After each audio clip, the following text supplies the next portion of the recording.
Welcome back, everyone, to Fallout New Vegas. I am still locked inside, but this allows me to pretend to be outside, in a wasteland tormented by entirely different types of plague. Radiation, things like that. I'm just going to see if I can... No, that's fine. Keep going like this.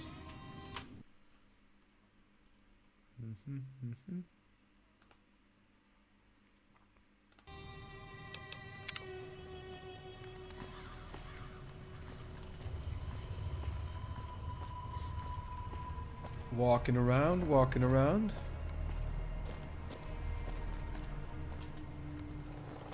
What's up next? I'm sniffling. I'm sniffling. Walking around, I'm sniffling. COVID cowboy. I'm a human weapon.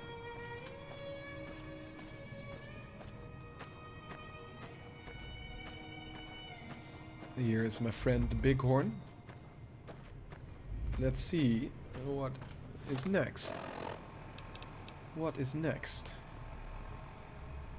Data quests. Ghost Town gunfight. Nice job. They went that away. Inquire about your delivery assignment with the administrator of the Mojave Express in Prim. Find the man who tried to kill you. Let's go to Prim. Anything else? Guess we did everything. They went that away. I guess we should maybe sell some stuff so we can get properly armed and things. La la la la la.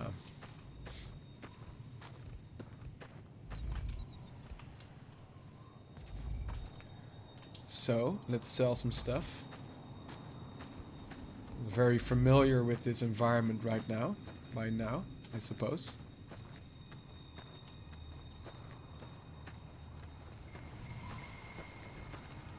Cree, cree, cree, cree.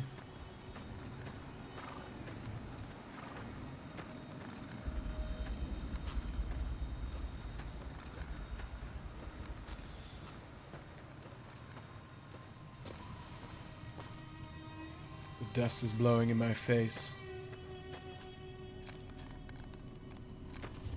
Loneliness descends on the town after the violence and connectivity of battle. Howdy. Hi, Sonny.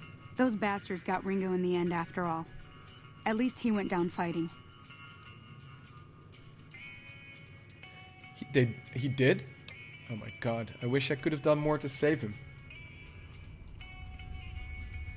That is very sad. At least his death was quick. Cobb's gang had much worse in mind for him. Fuck, I didn't know this.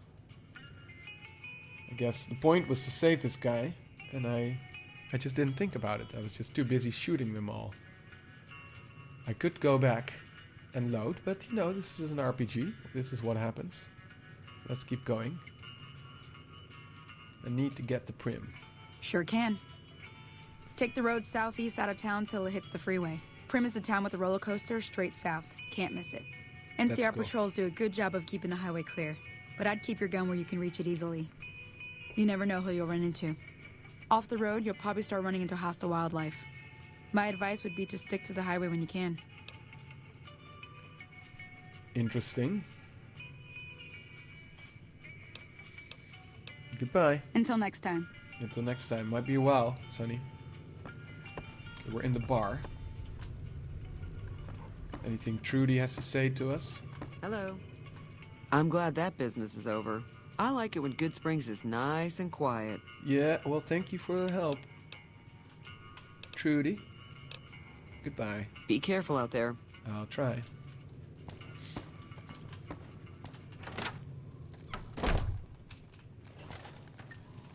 Here's, Yeah. Easy Pete. That Dynamite, ought to man. keep things settled for a while.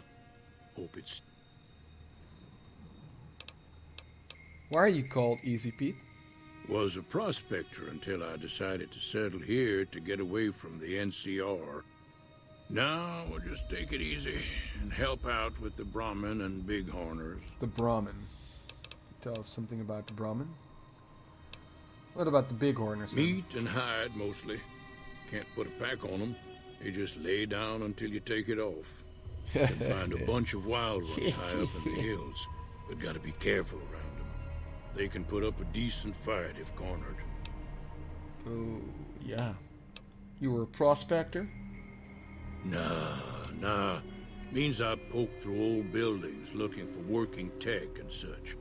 Some folks just call it salvaging, but never liked the term. Way I see it, salvage means it's broken, near worthless.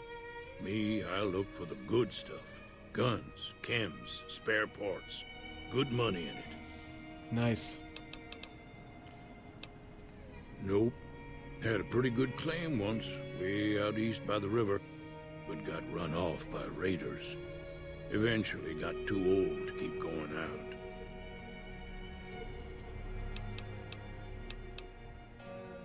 What about The Victor? machine? Harmless, no matter what Trudy says. She thinks it's hiding something, but I think it's just a broken down relic with no place to be. Goodbye. Yup. Yup.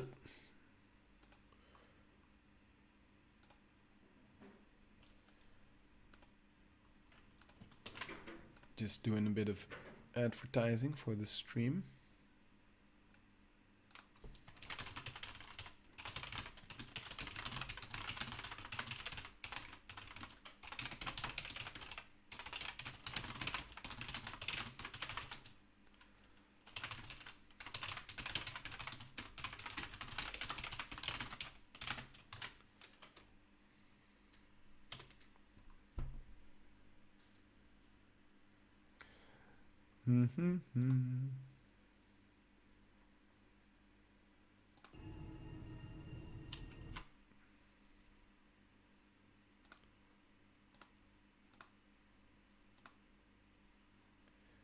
All right. Let's go back. So,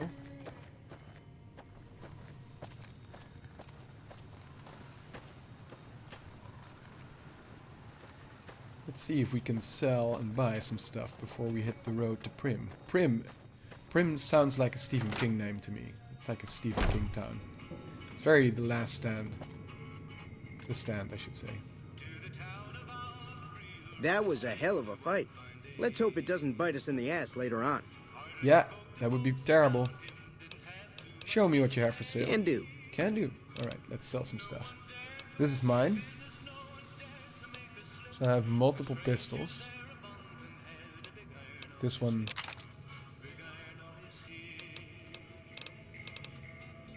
This cleaver. Got some dynamite, very nice. Leather armor, pack of cigarettes. Guard armor. That seems like I should check that out first.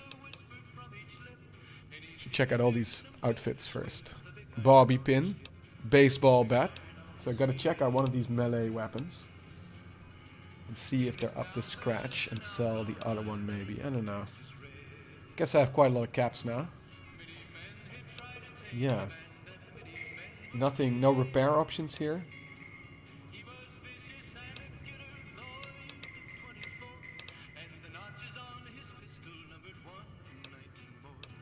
Cases, some cases. I guess cases are useless. They're just cases, right? They're not rounds. It's just garbage. I don't know, maybe I can use it with gunpowder or something. Maybe I shouldn't sell it. Somehow make bullets. Guess that's a possibility. So, what about my bullets? What do my bullets look like? 19, okay. 6 9mm rounds. Definitely buy some more rounds.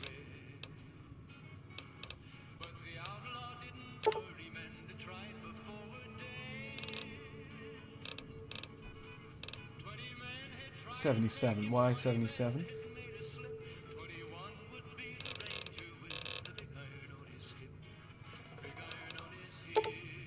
Yeah, how much would this cost though?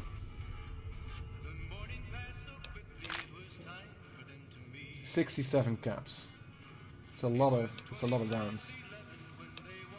I would say no, maybe.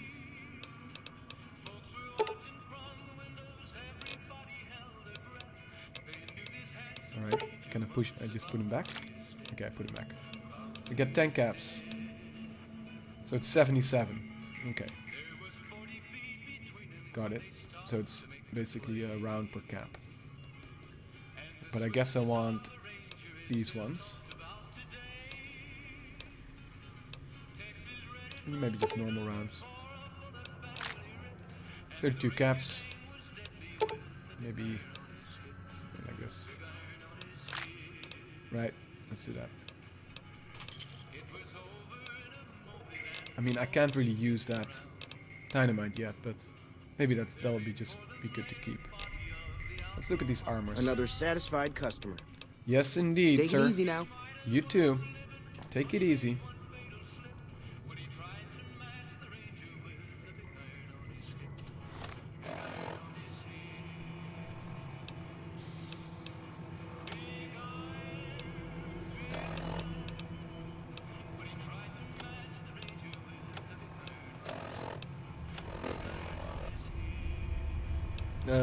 Items.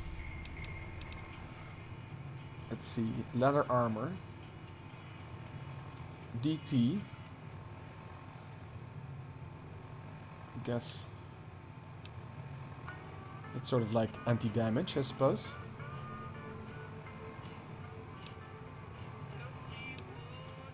So that's very intense, but it's a little bit more damaged. Several of these. They're kind of bad, so I should just sell them, I guess. Same with these. My vault jumpsuit doesn't have any protection, I suppose. But it has effects, yes. Melee speech. Melee.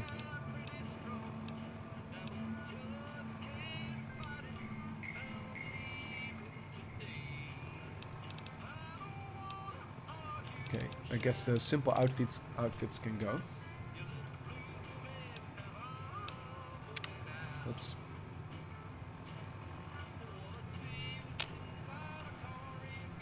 Yeah. You looking to buy some supplies? Can do.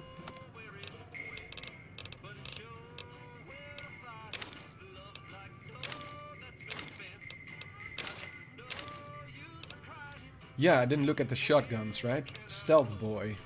Whoa. All this other stuff. Yeah, a bunch of guns, of course. This one's almost broken. So sell that. Single shotgun. Yeah. Oh, we can repair one gun with another, of course. I should have thought about that before selling that one. Well, I guess I can not sell it. Cancel transaction. Let's do that first. See what we can do. Goodbye. Take it easy now. You too. So.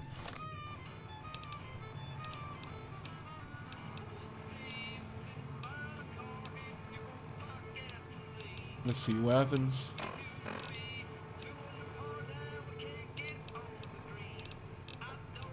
Repair. Okay, so.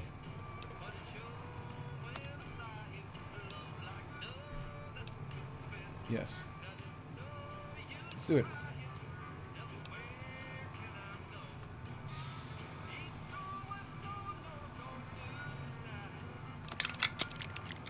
Good. That's slightly better quality. This shotguns, we can repair them as well. Use one. That one. That one. So that's a better shotgun. We have no bullets for the shotgun, so we might... DPS 16, damage 10. Cleaver, damage 4. DPS 7. So the baseball bat is bonus limb damage. Okay. Guess I'll keep them both. For now.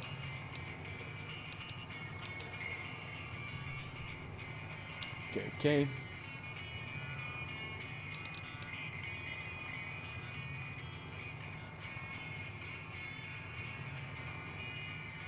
Yes. So that means we'll buy some shotgun shells, because that seems like a good You looking to idea. buy some supplies? I am looking to buy some supplies. Can do.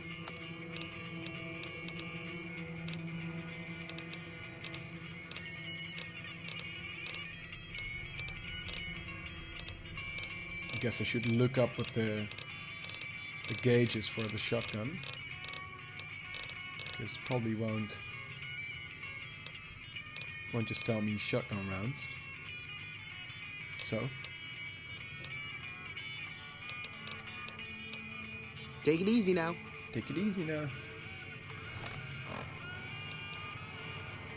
So 20 gauge, right? Yeah, okay. Let's go.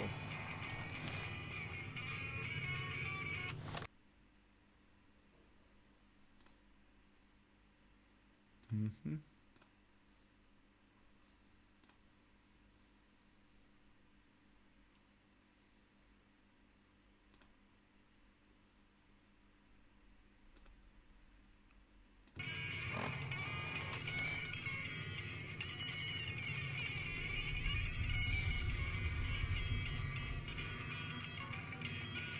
So let's get some bullets. You looking to buy some supplies?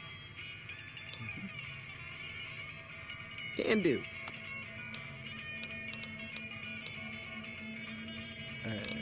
15, 20 gauge.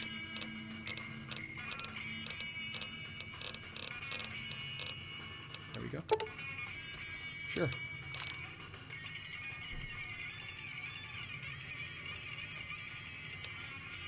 Wait a minute. 20 gauge round, 20 gauge round. Okay, fine. I guess that's fine. Doesn't have that many shotgun shells. Another satisfied customer. Take it easy now. Yep.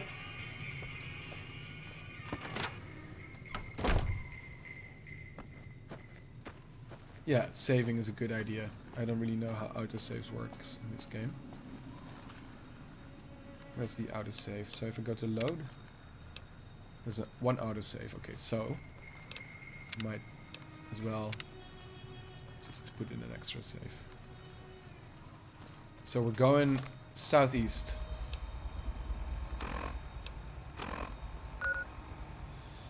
Follow the road southeast, so follow this road. Let's follow the road.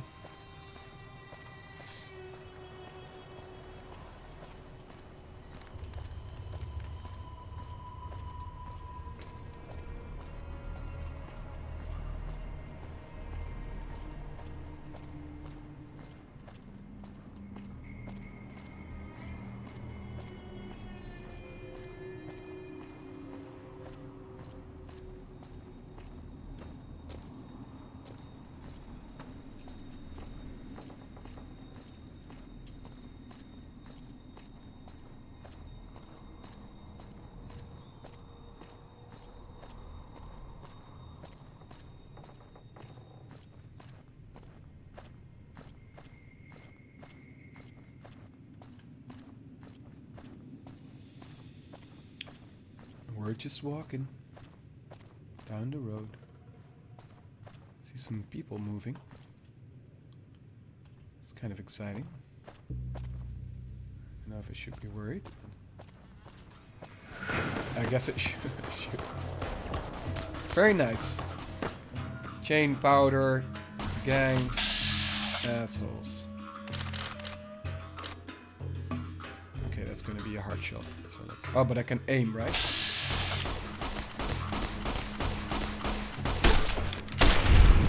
Nice. Okay, so that reminds me. What does my health stuff look like? Aid. Stim pack 4. Fine.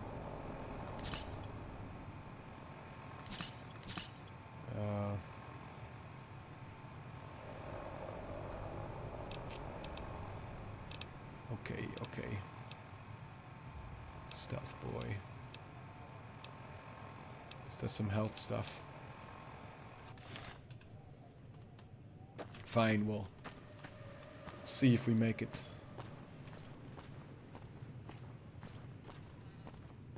Is this a good idea? We will see. Going over to the town with the roller coaster. I can already see it. Wonder if we see any more powder gangers.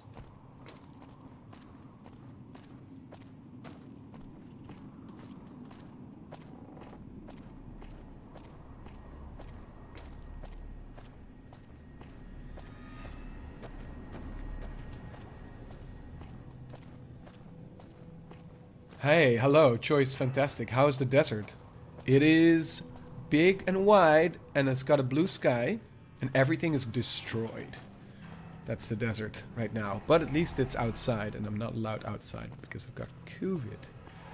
So, very mild COVID, mild enough to make jokes about it. Thank the vaccine. How are you doing today? Do you have any particular interest in New Vegas? Yeah, it's my window to the world, exactly. I think it would be nice to chat a little bit about these games, because it is a science stream, at least nominally. What's this gecko? Geckos!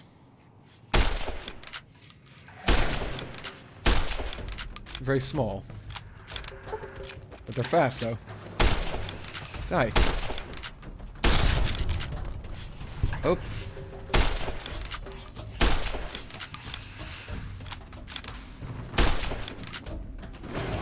Oh, this is not good. I have walked myself into a pit of toxins. Yeah, you go stay there. Are you coming?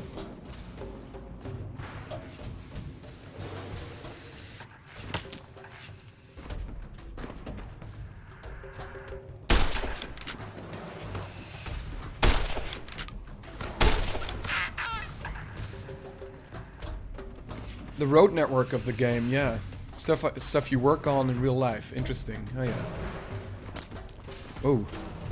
I guess it might be interesting to play Death Stranding. I don't know if you played Death Stranding when it's about road networks and sort of rebuilding infrastructure in a post-apocalyptic setting. The music tells me we're still being followed, but I don't see the geckos. I guess I should harvest these geckos. Oh, it's still there somewhere. Coming? Oh. Where? I am obviously being very dumb. Oh, it's shooting at me from long distance. Bye-bye. Yeah, go pick it up. I've played a little bit of Death Stranding. The reason I stopped is really dumb. Oh, that's why we're getting pain. Hey, friend. Thank you for your service. And your stuff. Take it all. Yeah, Death Stranding. So the reason I stopped playing, I still want to play it, keep playing sometimes, but the reason I stopped playing is because I really was annoyed with the music. And this is a very particular annoyance, I think. But the thing is, there's like this whiny indie rock band that is part of the authorial intent or whatever of the game, and I really hate it. Oh, die. No? I'm bad at shooting. Well, running backwards, apparently. Yeah, thank you.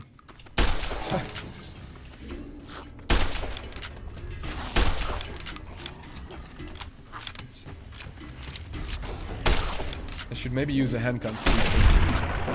Thank you. Yeah, it's an interesting reason. So, the reason I was annoyed with it is because you're walking through these sort of like endless landscapes, a little bit like this. And then there's just this annoying music playing on top of it. And I really felt like I just wanted to turn off the music and just maybe play my own music, because I know of much better music to play over these kinds of landscapes than whiny indie rock. But the game has such a strong authorial voice that they don't actually allow you to turn off the music, because see, it's part of the experience and you should live by the experience of Hideo Kojima, I guess. And I was like, I'm not doing that. So at some point I just turned all the sound off because the music was really driving me nuts. But yeah, I think I should just get over myself and keep playing it, to be honest. I hear the music isn't that continuous, so. But you know, it's such a beautiful game in terms of like the feeling of walking around these landscapes that I just want to either enjoy the sound of that, or some music that I like, that's part of the game, or I'll just... Here, I'm Geralt of Rivia. Or I'll just like play my own music, right? Some like Neurosis or black metal or chill ambient or something like that. So that's the reason I never played. Yeah, me too. I like that stuff as well. I appreciate your the similarity of your player values. I like freedom in games. I guess this is gonna be smart. It's gonna go around.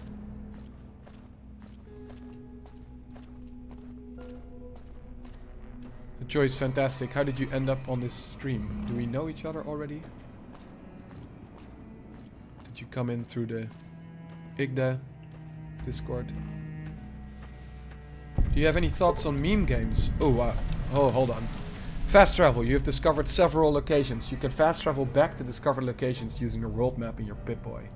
That is very nice. Do you have any choice on meme games? Like the ones that are very cheaply made, crude graphically, that yet have an insanity value to them. Yeah, like, you know, the typical meme game would be something like... Amnesia, The Dark Descent. Wait, well, I guess that's not a meme game, no. According to your standards, because that's actually cool. It looks good and it's amazing. But I guess more like Goat Simulator or something like that, right? Hey, where the hell do you think you're going? Prim is off limits. Hey, I'm walking here. Yeah, that's a good question. Let's talk about that. So meme games. Well, I think that they could be interesting. Yeah, I kind of like the idea of making something cheaply that just does a whole lot of work around it. I mean, I think that the most meme games that are also actually good are maybe in a way better. You know, something like Untitled Goose Game. You know, games that are sort of worthwhile and also meme. Yeah, what are your thoughts about what do you think is the societal value of meme games? Let's talk about that. Think about that while I talk to this fellow here. Some convicts from the prison up the road have taken over the town. Everyone inside is either dead or in hiding. What's more, there are 2 tribes of raiders causing trouble in this area as well. You'd be safer heading back up to Good Springs. Okay, interesting. So, yeah, Goat Simulator. So, I think they capture moments in a way that a memory does. Kind of a bubble around something. Encapsulations. Yeah, I like that. I think that's interesting. There is... my favorite meme game, I think, is a game called Ready Player Fuck. Which is a sort of like satirical take on Ready Player One. Taking the piss out of... You know, everything that's wrong with Ready Player One. Basically, the commercialized sort of hyping of superficial... I guess it's a comment on memes in a way. Superficial memes from the 80s and whatever. And the vacuous nature of the in-crowd, you know, sort of out-crowd around that, all that stuff. So Ready Player Fuck. It's very, very cool, very funny. And yeah, good. Yeah, I think that there's definitely a space to be explored around meme games beyond its sort of maybe slightly vacuous current role. Huh? Okay, let's keep an attention also on this. Like, let's develop a 2-track mind where we discuss. And hello, hi, JBR Teal. Excellent, thanks for joining. Yeah, we're talking about meme games. We're going to be talking about all kinds of stuff, and feel free to just join in the discussion. When you're not on your work computer, shouldn't you be protecting the town or something? Let's ask. We'd love to, but they don't fall under NCR jurisdiction. Even if they did, we're in no shape to protect them. Why can't you protect them? We don't have the equipment to take out the convicts. And even if we did, we need some extra hands for backup. You should talk to Lieutenant Hayes. He's in a tent down the road. Just stay on the west side of the overpass if you don't want to get shot. Yeah, I'm not very comfortable with the idea of taking out convicts. This sounds bad. It's bad. Bad stuff. Other side of the road? Okay, I guess we have a thing somewhere. Not yet? Okay, I guess we can go to the Pip-Boy. Yeah, Ready Player Fuck. It's an interesting one-person game, or one creator game. That is hilarious. There's my favorite podcasters, Gary Butterfield and Cole Ross, of the Duckfeed.tv network, recorded a supporter-requested episode about Ready Player Fuck. I can look it up later. It's really cool. And I requested it, I have to say. So local map. So I guess we first go to the quests. We went that away. Inquire about your delivery assignment. The administrator of the Mojave Express in Prim. Find the man who tried to kill you. I guess there's nothing more about this. But show location. Yeah. Want to travel to Prim? No, because I'll get shot if I just go in there. Yeah, let's keep talking about meme games. This is interesting to me. I like that encapsulation and momentary and absurdness, and of course, the lack of them needing to be good, which opens up a lot of possibilities, right? Janky as fuck and expressive in new ways. Yeah. Anyone have any favorite meme games?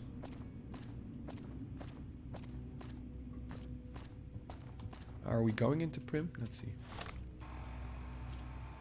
I guess not. I guess we... this is Prim all around us. But it's like a prison. It's a prison... It's a prison with a roller coaster next to it. Okay, so here's the NCR flag. So I suppose if we go up, we might be able to go to an NCR person. Yeah, interesting. Yeah, I have played Goat Simulator for a little bit. Thought it was fun. Yes, yes. So there's some space there, right? Some possibility space. I think that next to meme games are also like models, like people building short horror vignettes on Patreon, like based on Patreon funding and stuff like that. I think that's cool. It's a cool model. I forget the name of the... there's one person who does that a lot, who makes some of the best horror games out there, like mini horror games, I think. Yeah, we were talking about the beginner's guide the other day, which is also very short, right? That's an interesting one too. Not quite like a meme game. I guess Stanley Parable is a meme game in a way, but high quality and everything.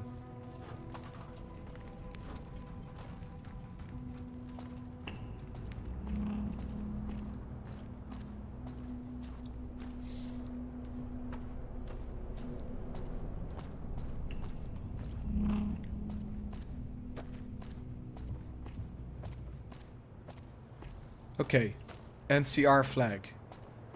And here is a person. An NCR trooper? It's been a long tour.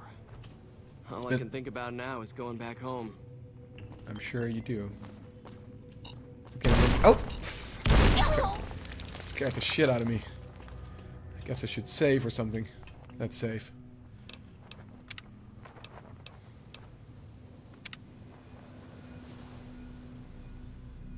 Let's use the Pip-Boy.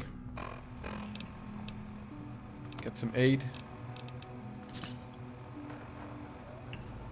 Yeah, I should have gotten more stimpaks. This is dumb. Home is where the mines are, yeah. Guess they're mines.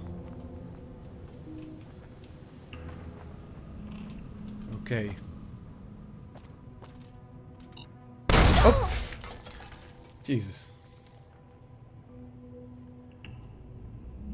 A proximity mine. I'm crippled. Use a stim pack. Okay, we'll use our last stim pack. Oh, we just... 3 choices. Sleep in bed, find a doctor, use a stim pack. Oh. Well. I guess we're learning the hard way about mines. I didn't actually realize that was a mine, I just thought I was getting shot at. I'm probably doing something very dumb, but I'm learning. I'm a baby to this game.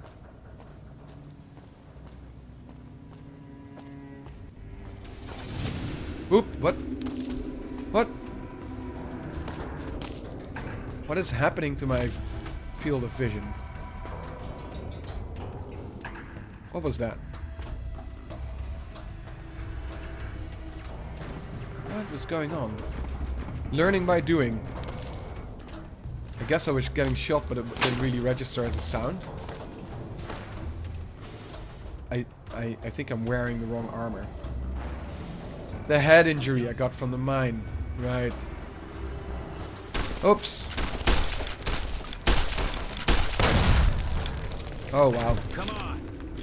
Yeah, I'm gonna get killed. I'm glad I have that save game. I haven't played that many PC games recently. So sort of scum saving. Oh. Well, you see, I was wearing the happy vault suit, which I shouldn't have done. Like going into a combat area, I should put on my armor in any case. Right, so let's think about this. Yeah, it's a cool hat, right? My character is all charisma. My character is called Klaasje, which is a character from Disco Elysium, named so by our project member Odile. Very good name. And so Klaasje has a great hat and a very winning outfit, which apparently seems to help with speech, but not with combat, so... Disco Elysium is a fantastic game. Yeah, we're all big nerds about Disco Elysium in the Anticiplay project. Apparel. Okay, so... I sold these. Maybe not. Cool. Aid. Let's eat some gecko meat or something. Strength -1. More radiation. More HP. Okay, that's all like radiation. Because it's from the desert. HP +1 in 8 seconds. Just +1. Guess. So let's take 1 stim pack. Let's approach this a little bit more carefully. It seems... I don't know. Does it seem like a good idea to go in here at all? I don't want to kill convicts. I mean, like... The Powder Gang, obviously, were a menace to that town. Oh shit! Oh sh... Oh, hold on. Stupid. Yes, I was talking. This is... Streaming makes you dumb. That's my excuse. And COVID. So... Let's wear... leather armor. Let's heal... a little bit. Now let's think about this, and I would love all of you in the chat. There, Choice Fantastic and JBR Thiel, and anyone else who has shown up to help me think through this situation. I can shoot the mines probably, right? Can I? I'm not allowed to do this because there's no enemies. So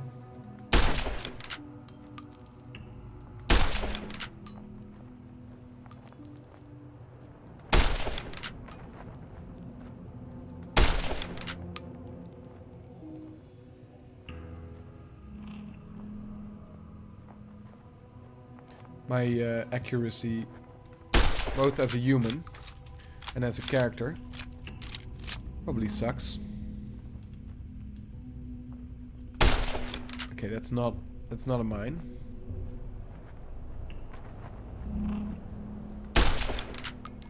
But my question is...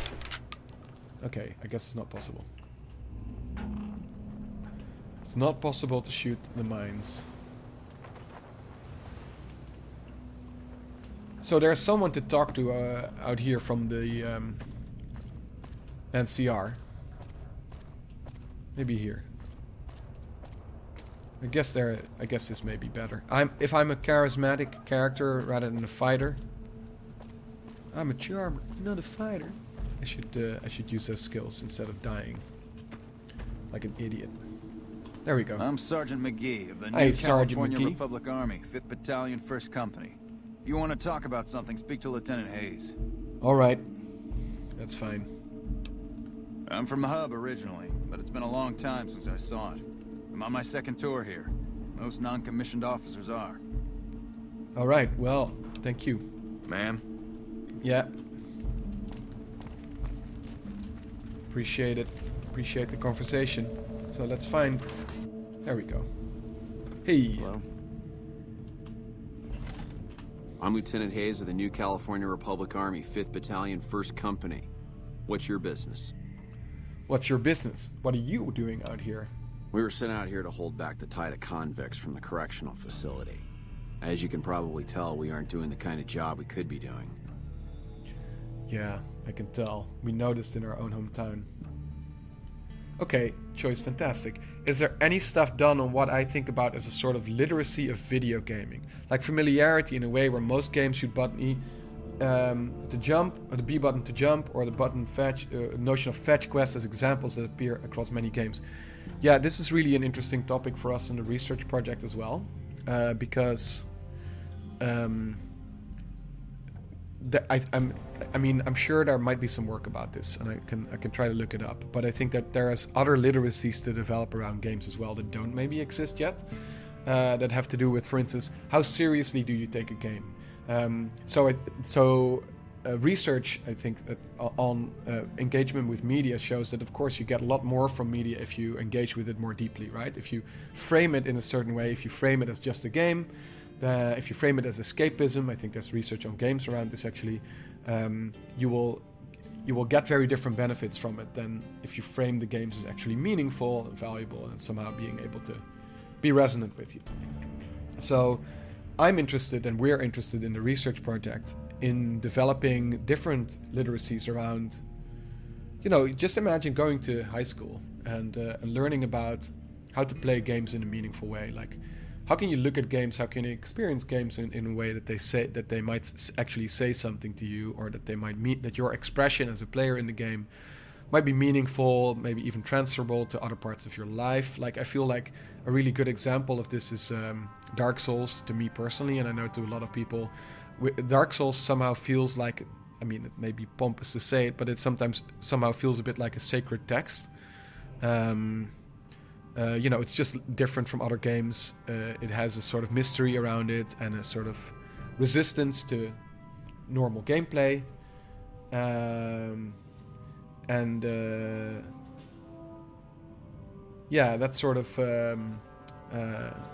That sort of game then gets treated differently and means something different to people.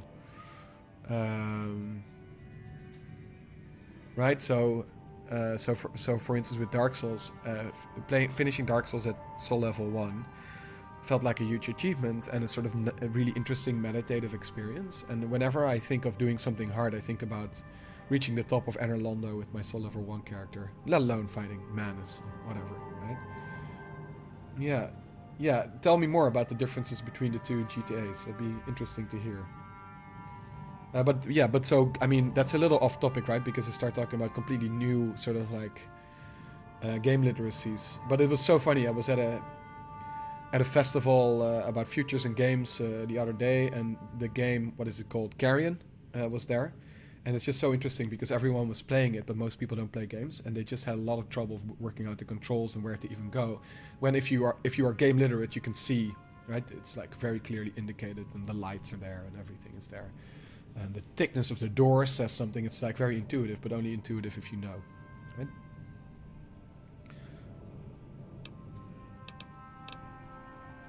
Yeah, that's a very good question. I like these questions. This is a nice format. Just throw up some questions and we can talk about it.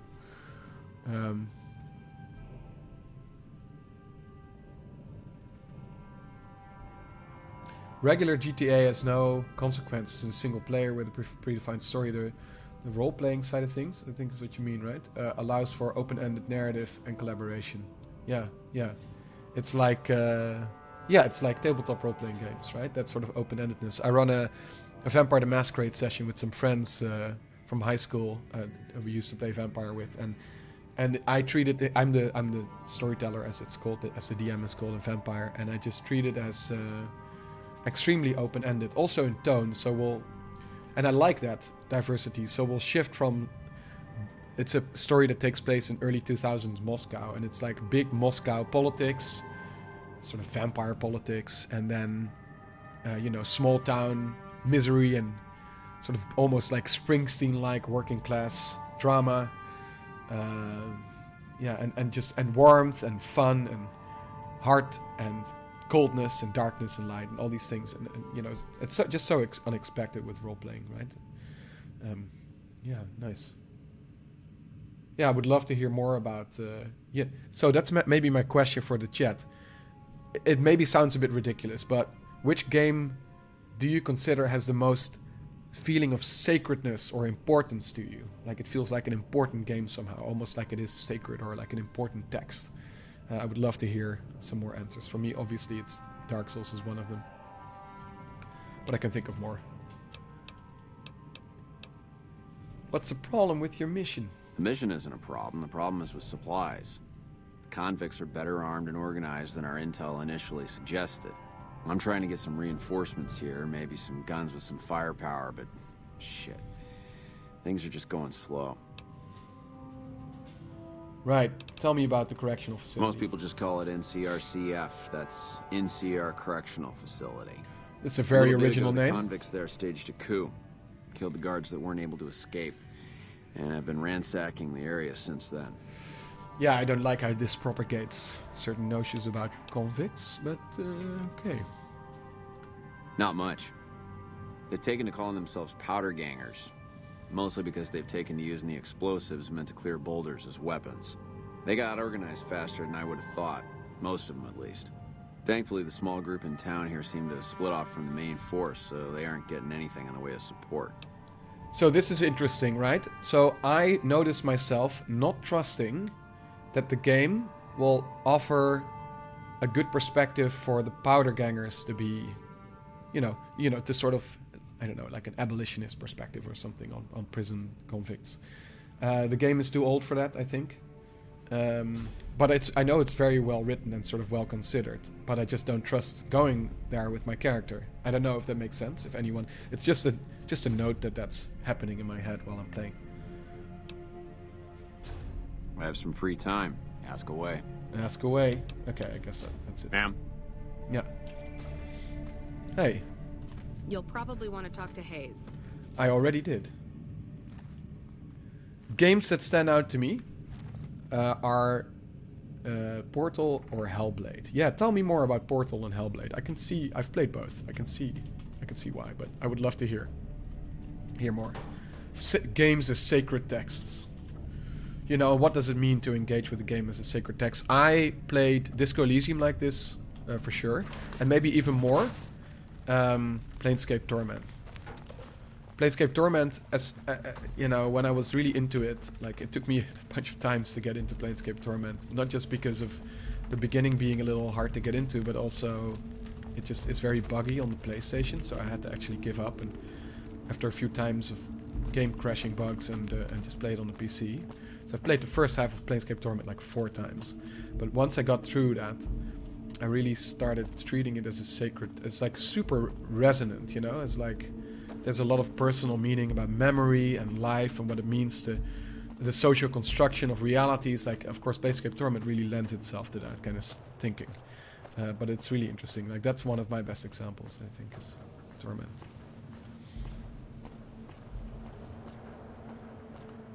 This structure looks like the jaw of a skull.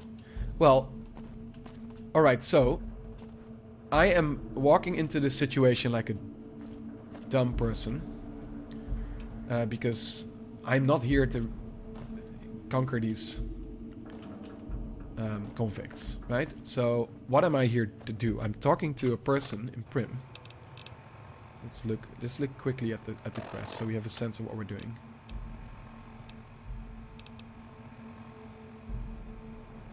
The administrator of the Mojave Express in Prim. So this is probably in Prim. Anyway, yeah. So JBR Thiel, Hellblade. I think of how closely they work with mental health professionals to make a visual and auditory representation of what coping or living with mental health issues is like. It was really interesting. Yeah, I think so too. The gameplay was great, but secondary to everything else happening in the world. Yeah, I had some problems with the gameplay, with the pacing sometimes, but it is, and of course the game isn't without its faults, but there's definitely something very special about Hellblade, and I would say that some of the sacredness, the sense of sacredness that you can feel playing Hellblade comes from Dark Souls in a way as well. Vorpal Riptide, welcome. Are you going to get the DLCs for this game? This is a good question. I have no fucking clue about this game in terms of DLCs. Tell me if I should get the DLCs. And also, hi, welcome. We're talking about, oops, I almost walked into a mine. We're talking about which games feel most sacred and what it means to treat games with a sort of higher value than maybe they're often treated. Choice fantastic. I think it's definitely changed throughout the years. King's Quest and Atari and the original Zelda felt explorationally exceptional at the time. I've always been more fascinated with maps and exploration. Eve held that for a long time with Loss. Interesting, yeah, Eve, yeah. I love Hellblade and Portal. Novelty to my senses and experience are most interesting now. Yeah, interesting. Mm-hmm. Yeah, it comes a lot to sort of like... I feel like Dark Souls has messed me up in terms of I can't like any other games anymore in some way. It's bad. It's too engrossing. It's too enticing. It just hits all the right buttons in terms of atmosphere and gameplay and everything. And I was never really an action game person, but Dark Souls has messed me up. But as you can see, I'm detoxing from Dark Souls, I suppose. So I need help because I guess we need to go into Prim, right? I mean, if we're gonna talk to this person, I didn't see any sort of like dialogue options to fix this problem of getting shot to bits. I've never played Dark Souls and I don't want to. Yeah, I don't want to be a Dark Souls evangelist, but I'm just curious. Tell me why. Well, I promise I won't try to convert you like all the other people are always trying to do.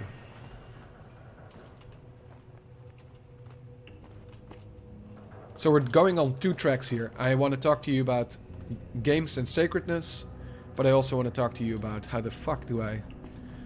Should I just go in? What do you think?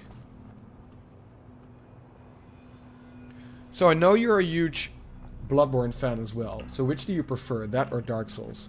So Bloodborne is incredible. It has a... Like, they're sort of interesting... I mean, they're very similar games in many ways, but they're, in terms of vibe, they're sort of interesting opposites to me, because, like, Dark Souls feels very concrete. It feels like a very concrete world. It's like an object. Making a metal hand here, but like an object. And, ooh, fuck, I keep doing this. And Bloodborne feels very hazy and sort of like unmoored from reality, right? In Bloodborne, if you know anything about the story, it's not clear whether any of these realms or realities that you're in are even real in any way. Yeah. So that's Bloodborne. And which one do I prefer? I think I prefer Dark Souls in the end by just a little bit, and that's just because of the stupid healing system in Bloodborne where you have to farm for blood vials. Like, I feel like Bloodborne is basically a perfect game, but I would sort of detract an entire mark just for that.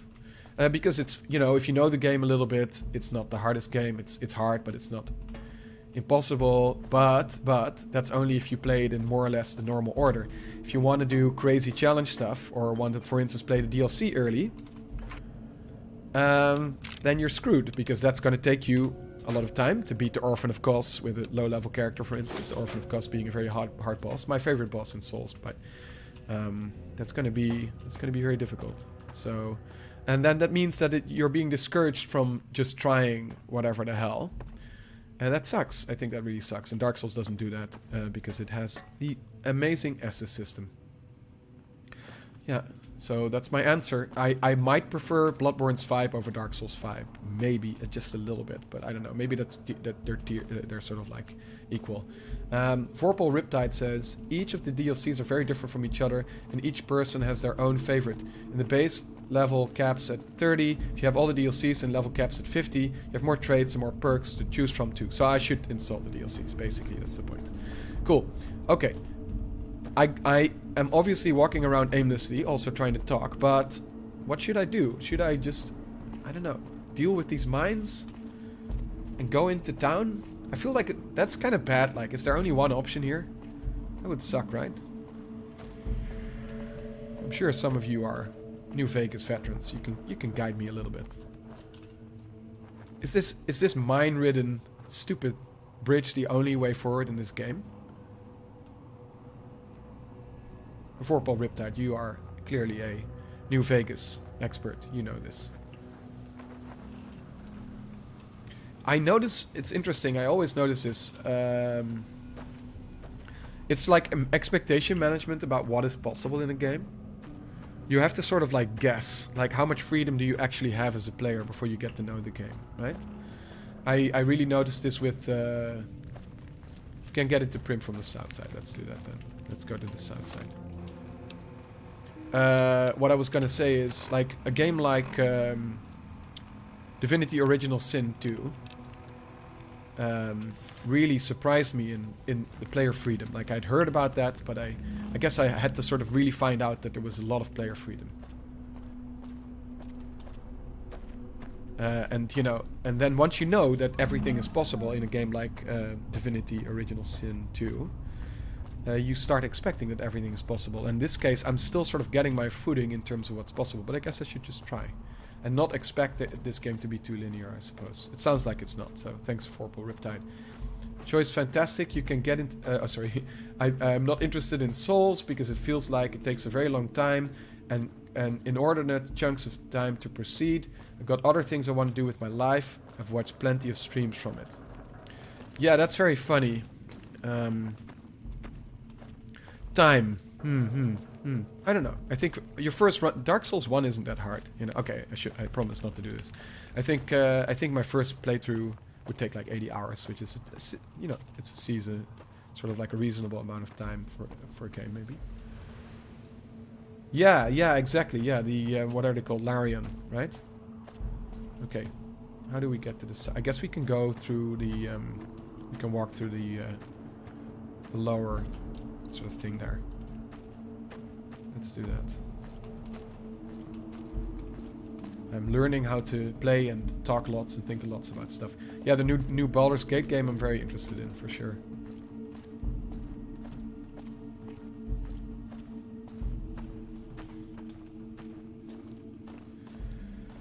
Pum. What else? Anyone else have games that feel sacred to them?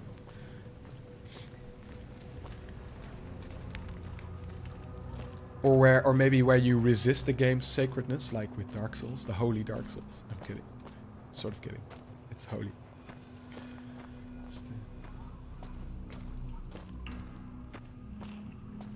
I once listened to an interview with someone who wrote a guide on Dark Souls who said that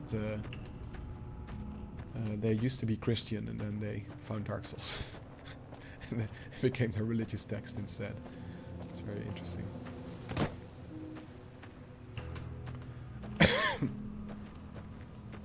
Yeah, and I'm also curious, I mean, just to drop in some questions, I'm also curious to hear about your ideas about player choice and sort of expectation management that I'm doing right now, where I'm like, is it worthwhile going into a different direction? Is this ever going to do anything?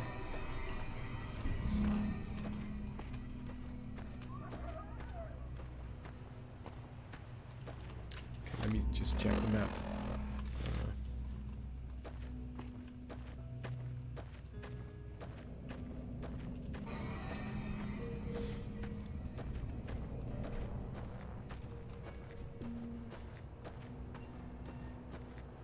So I think last time we just followed the gate and we came to a lower lying road. So if we follow that, yeah.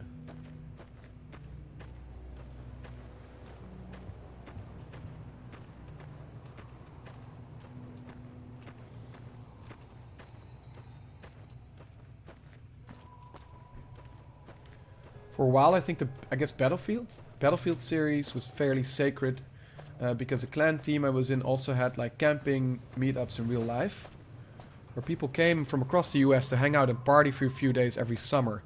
So that's very interesting, right? So that's like the non-game activity that comes out of it. Look, basically, Kyle Thompson, who is a researcher on the Anticiplay project, he and I met because I was so into Dark Souls. I was so hungry for a podcast about it. Found the Bonfire Side Chat podcast, which is amazing, and the two most wonderful people ever run it. And then I got into the Duckfeed community, these sort of communities supporting that podcast.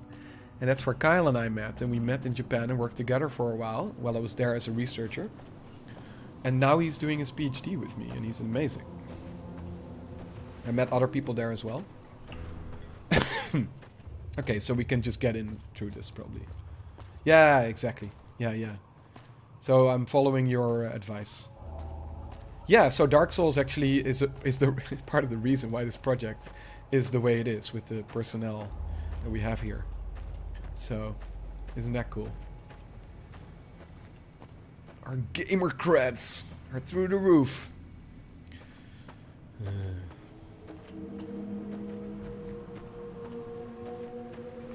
Okay. Yeah.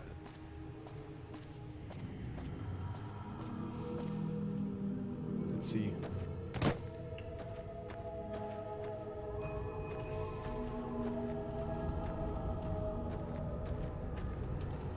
Does that add to the sanctity of the game for you? Yes, it does. Yeah, it does.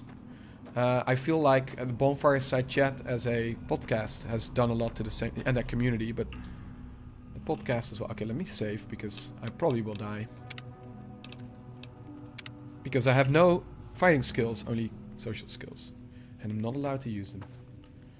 I mean, that podcast is amazing. Sort of like really warm, funny, slightly depressing, deep thoughts about everything. Okay, let's see if we can find the Mojave Express thing. Prim House, Prim House, Prim House. NCR tent. I guess they're pointing us towards the roller coaster. Yeah, it has definitely like that. This is part of what we're interested in with Anticiplay as well, especially with Kyle's research. I would say is, yeah, the sort of like sanctity of game. Well, I mean that's not like our research focus, but sort of like how people experience games and what games can mean, not just as games, but that sort of whole thing around it. And it relates to that question about games literacy, right? So there's games literacy where you know what to expect from a game. Oh, fuck. Oh. Yes. Let's run away. There's games literacy. It's like hot pepper gaming, you know, just getting shot at and trying to talk. That has to do with knowing a game, and there's sort of like a games literacy in terms of knowing how to feel about a game almost. What it can mean to you, you know?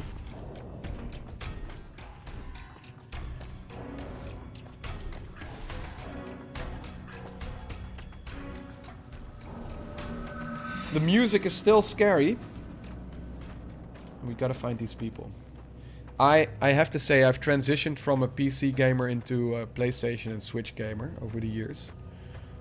Partly because I need a better laptop, partly because I sit behind my computer all day and I want to sit in another way when I'm gaming. But I have played a lot of PC games in the past. Well, where do I crouch again? Control. No. Not small enough. See, I don't feel great about having to fight these people. Isn't there a way to do a social option somehow? Should I talk to people in... I mean, I guess I ruined my reputation with the... Here's the Mojave Express. Yeah, I ruined my reputation with those... Boulder Gang... Whatever is... people.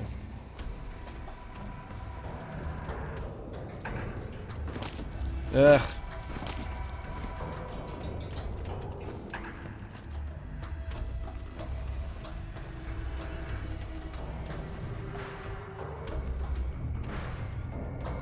Well, if someone this bad at Fallout can beat Dark Souls, it's an easy game, right?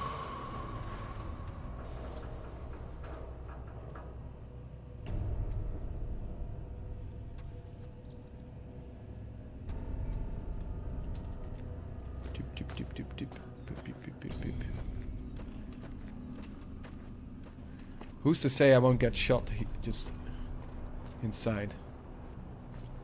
Guess we'll find out.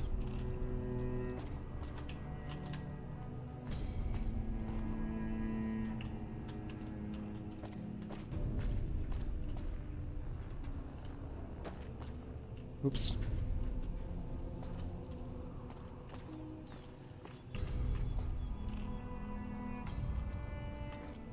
What is the deepest message you've ever felt from a game, or like experienced during a game, or Maybe I'll just jump.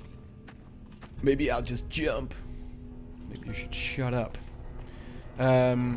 Or created during a game in terms of theming or messaging, aside from like community building, which maybe is the biggest thing, right? Fuck you. Ah.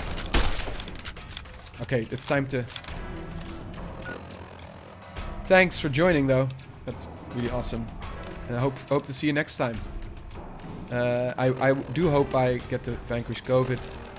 And I would love to talk more about all of this stuff. Thanks, JBR Thiel. Oop.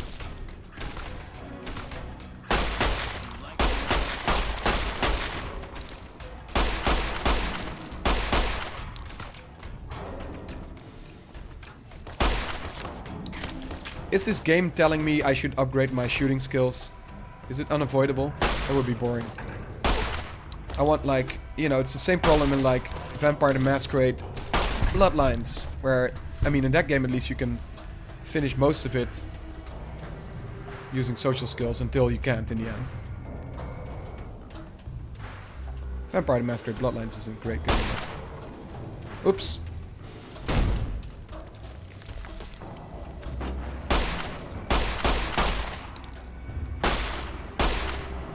You can beat this game with a no-kill run.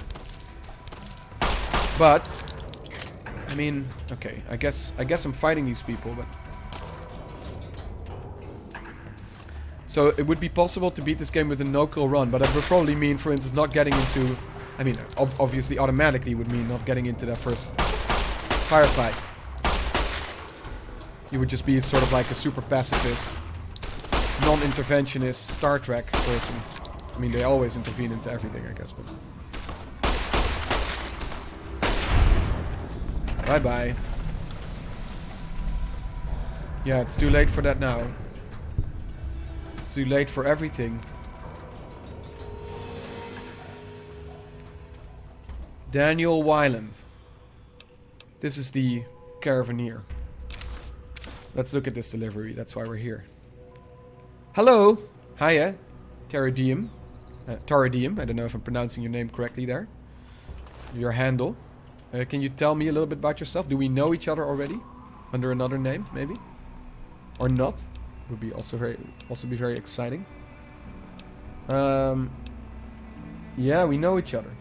Okay. How?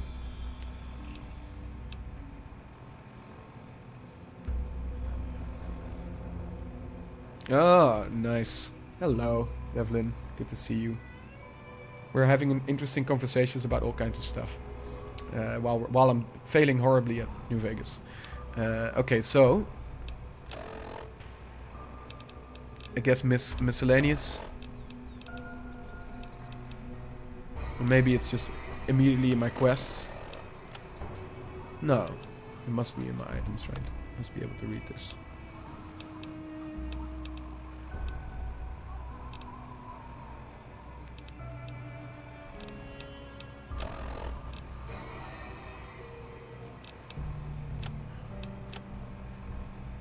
Maybe not. Guns, energy weapons, explosives, melee weapons, and unarmed, yeah.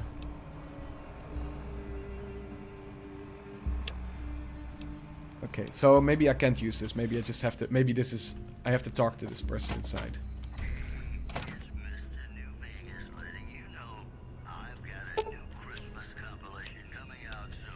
We'll leave it alone for now. Mr. New Vegas. So. Oh, that's stealing. Don't want to do that. This person's dead outside.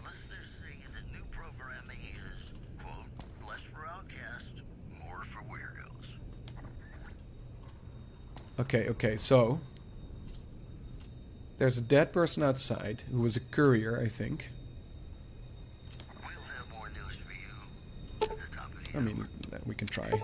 I don't think I have some skills.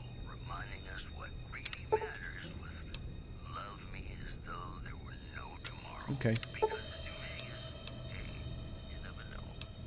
Okay, I guess that didn't work. Start with parts. Okay, leave it alone. Fine, so...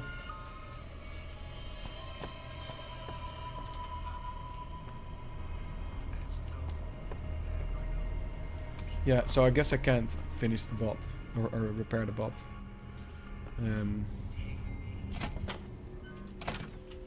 This is the Mojave building. Maybe. I mean, there's no one there in this side. This guy is dead. And I can't look at the ladder for some reason. Maybe I didn't... Yeah, I did pick up.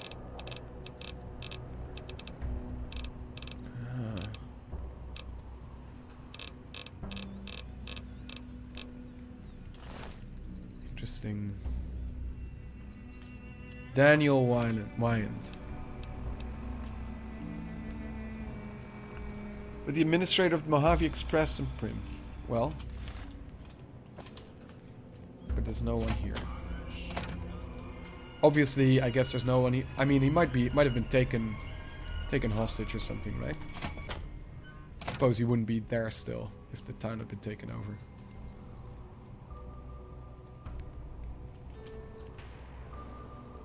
Let's save.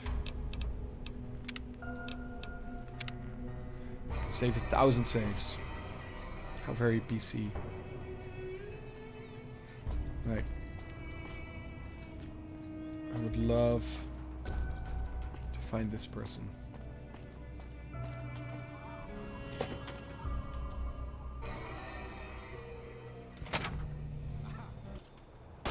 Wow.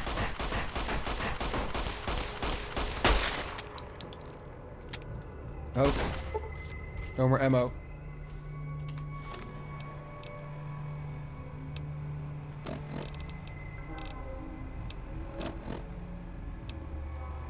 Yeah, my active quest, I guess. Okay. What I wonder why the quest text didn't change, right? But that's fine.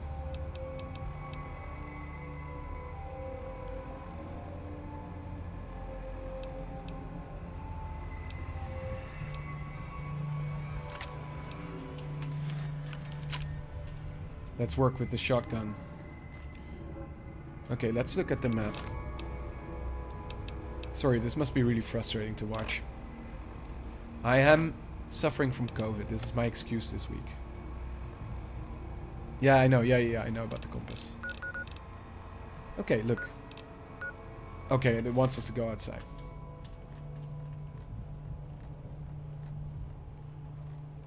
Yeah, I did discover the compass, luckily.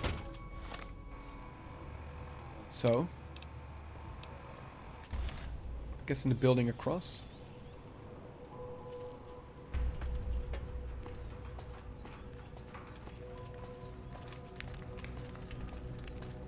So maybe person. is in here somewhere. The Vicky and Vance.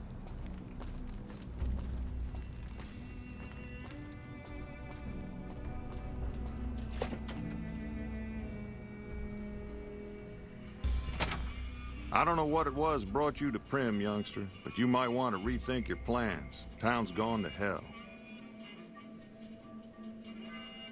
Okay, I feel like it's time to drop another question in the chat. For those of you who are here. So we have been talking about games and sacredness. And I wonder...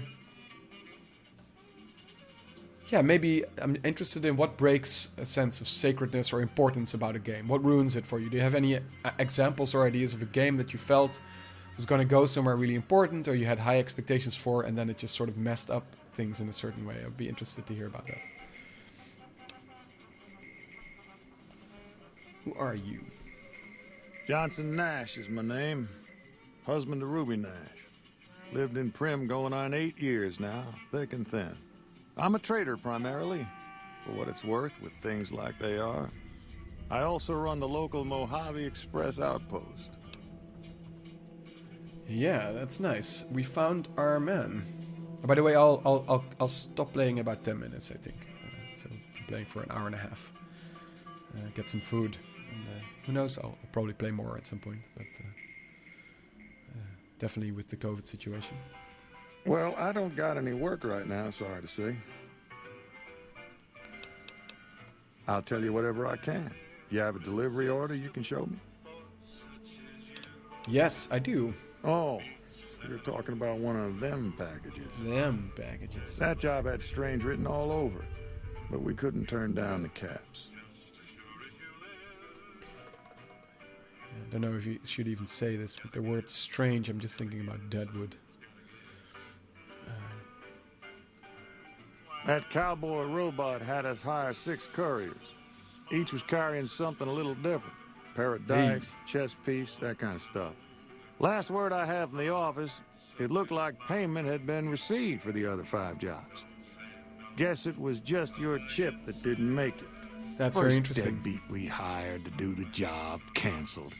Hope a storm from the divide skins him alive. Well, that's where you came in.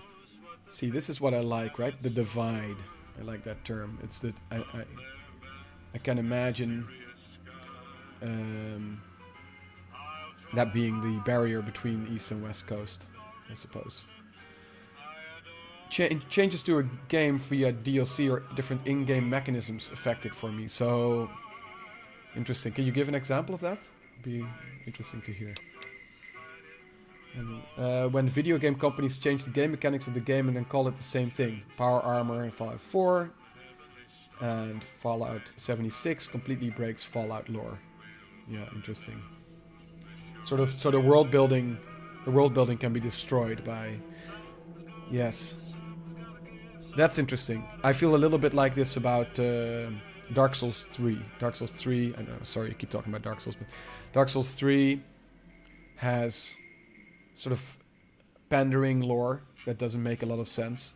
And, I mean, Dark Souls lore never makes complete sense, but it really doesn't make any sense in Dark Souls 3, and it's really sort of like fan servicey, and that kind of breaks the sacredness of the series a bit, which is too bad. They should have just made a new game, like a new world. For me, also, important decisions that you have to make in a game that don't actually change anything matter in the end anyway. Yeah, interesting. That seems very important. That just breaks the sort of like world building completely, right? Well, now that you mentioned it, a few nights back, one of the townies was out scavenging for supplies. He said he saw a fellow with a daisy suit come through with some of them Great Khan misfits. They was talking about a chip.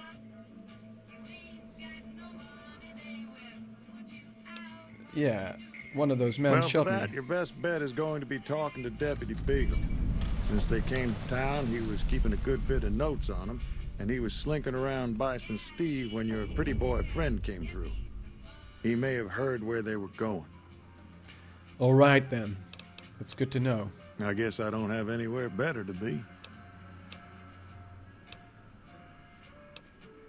I guess I've asked all of this probably, right? Sure, I'll tell you what I know. Yeah. Don't go getting yourself. Yeah, I'd probably like... Alright, so I'm safe here. That feels very good. Let's save while I'm safe. The end of Mass Effect 2. Yeah, see, I've never played Mass Effect. Because I'm not really into sort of like cinematic games like that. Move along, please. Hello. But I felt Howdy, like partner. it might be Welcome to time. the Vicky and Vance Casino and Museum. Yeah. I think that's Europa Universalis 4, right? This is probably the best example of game mechanics breaking the immersion and sanctity of the alternate history being created. Please explain. That sounds really fascinating. BioShock Infinite? Yeah, BioShock Infinite has a weird narrative that has made me not want to play it.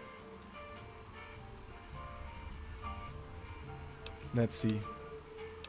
Who are you? Prim Slim at your service. Prim Slim. Authentic cowpoke and official spokespot of the Vicky and Vance Casino and Museum. Yeehaw! Okay. Where have you been, partner? Hiding under a rock?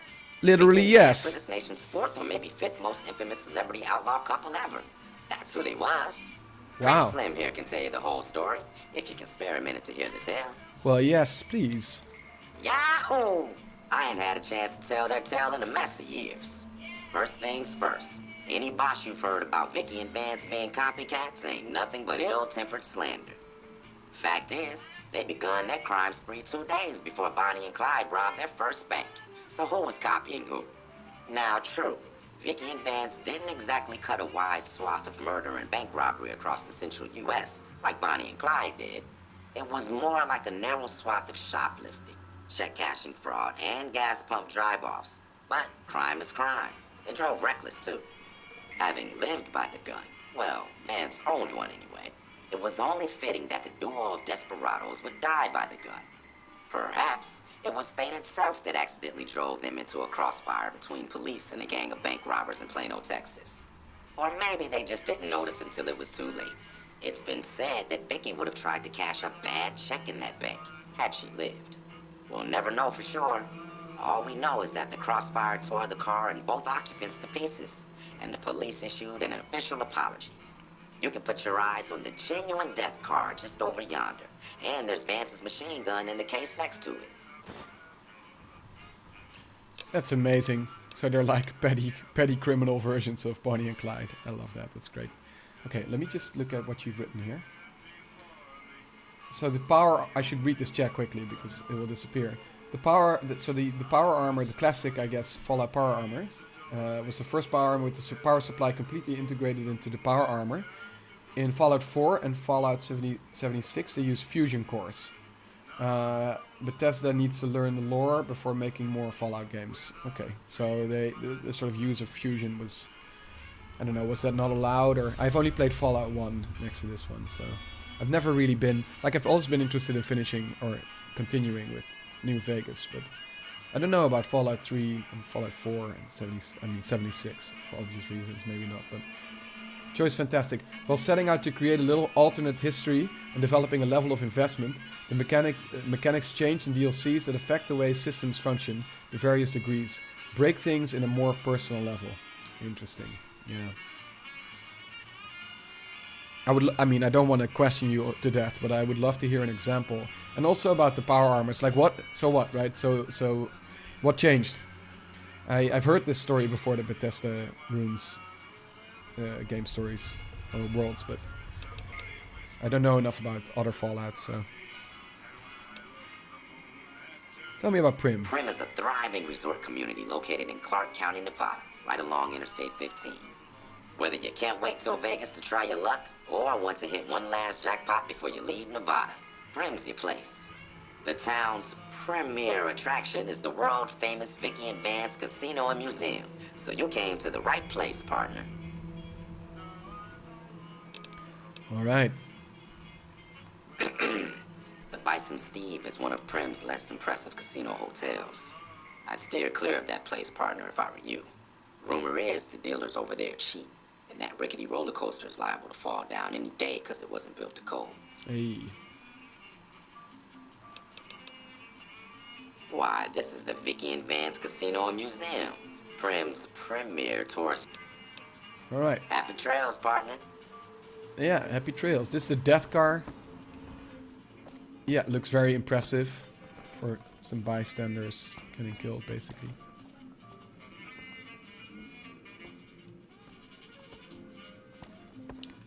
I'm going to wrap things up in a few minutes. Hey there.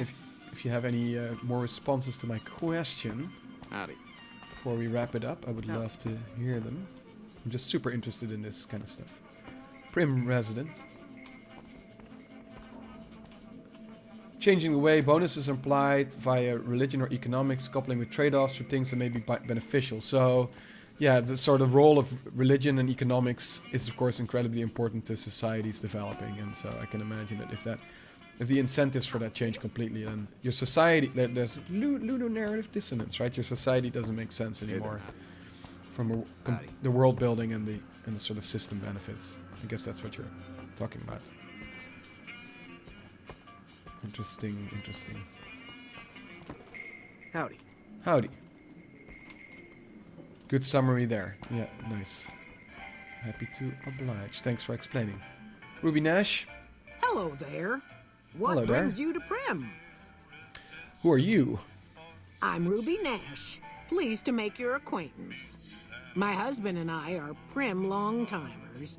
He fancies himself a trader, and I know my way around a kitchen. Yeah, so to wrap it up, I would love to hear about the significance of the fusion core thing in Fallouts, especially since we're playing Fallout, right? What do you cook? My specialty is a rad scorpion venom casserole. It's more appetizing than it sounds. The venom has a sharp, smoky flavor, and it numbs your mouth so fierce you'll forget you ever had a tongue. It's perfectly safe, long as you don't have sores in your mouth for the venom to find your blood, 'cause that'll kill you dead. Alright, so it's a bit dangerous to eat. Tell me about Prim. My mother taught me never to say something unless it was nice. So I don't have nothing to say about Prim, for the time being at least. Fair enough. It's a sad state of affairs. Discuss it with Mr. Nash if you care to. Just makes me want to cry. I don't want that red scorpion venom casserole. We'll Yeah, get that later if you want. bye. Yeah, bye. Anyone else to talk to here?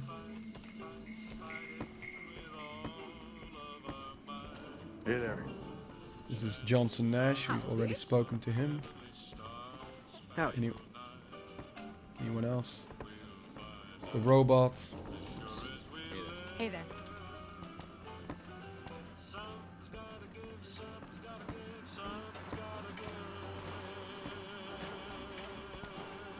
Move along, please. Before the T-45 power armor, the earlier power armor used external power supplies called fusion batteries, which are also used with some weapons. Due to the makers of the series refusing to make Bethesda Fallout games canon after what Bethesda did to Obsidian after Fallout New Vegas, Bethesda is not allowed to use fusion batteries due to copyright issues, so they used fusion cores instead.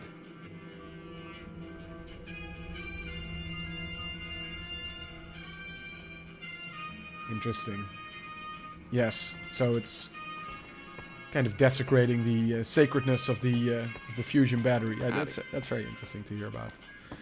Well, I'm happy I'm playing one of the more sacred games. Right, so let's see. Before we quit, let's work out what we need to do for next time.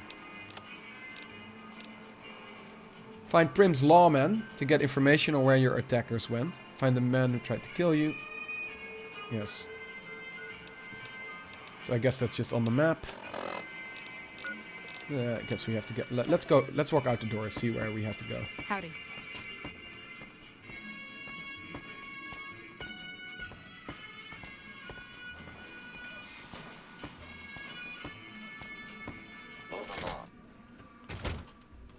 Probably get shot right away, but okay, that's close by. That's in the casino, I suppose. Uh-oh. Well. Save game.